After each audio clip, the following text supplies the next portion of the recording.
I didn't hear her heels, only her voice. Still allergic to shellfish? It stopped me mid-sentence, right as my board of vultures stood from the wreckage of the failed $500 million acquisition. I turned. She stood there, flawless and black, eyes like obsidian cut into human form. 16 years, but I knew her. Marla. She used to sit beside me in 6th grade.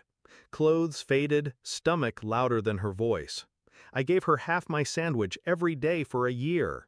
Then she vanished. No goodbye, no trace. Until now. And she chose today, the day they gutted my career and left me bleeding in my own boardroom. I said nothing, because I already knew. This wasn't a reunion. It was a reckoning. She followed me out of the boardroom like shadow follows blood on tile. Said she happened to be in the building. Coincidence doesn't wear a $12,000 watch and heels that scream precision. Over drinks, mine untouched, she told me she was in mergers now. Power suits, silent offices. Silence, mostly. She mentioned the deal, the collapse, the buyout that never came. I studied her. Every word perfectly casual, but too perfect. There's something about people who climb too fast. Their smiles curve just a bit too wide. My name had been whispered in the industry like a curse ever since the deal imploded. She offered me a toast, said, "To second chances." And that's when I knew. She wasn't here to reconnect. She was here to finish something. Something she started years ago when she learned what hunger really meant. I didn't sleep that night, not because of the deal. I'd buried worse. But because her face haunted me, not as she was now, but how she looked that winter morning. Frostbitten cheeks, cracked lips, looking at my sandwich like it was salvation. I started digging. Her name wasn't Marla anymore. She'd changed it, rebranded like a product. But I found the link, small, almost invisible. Her name tied to the competitor that outbid me 3 days before the collapse. A name buried 3 layers deep behind shell corporations and overseas firms. Too clean, too exact, like someone had engineered the failure.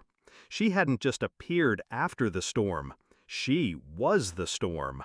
I found an internal memo from a contact inside that rival firm, 6 weeks before the deal folded.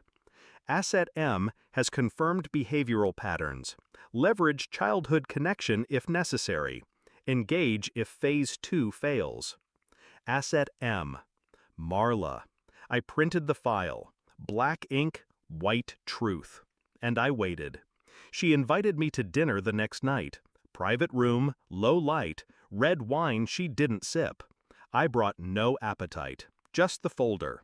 Midway through her story about reinventing herself, I slid it across the table.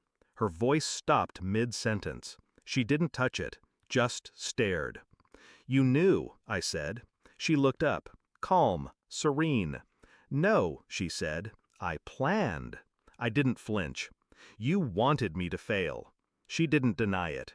"You once gave me food when I had nothing. Now I take empires from men who never knew hunger." I leaned back, watched the truth bloom across the table like spilled ink.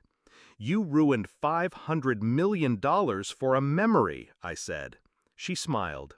"No," she whispered. "I invested it." She thought she had the last word, but I wasn't the same boy who split sandwiches. I'd seen too many knives hidden in handshakes. The next morning, I sent one email to her firm's board. Subject, undeclared conflict of interest, Asset M.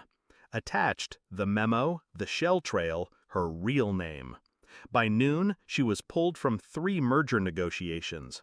By evening, she was suspended for review.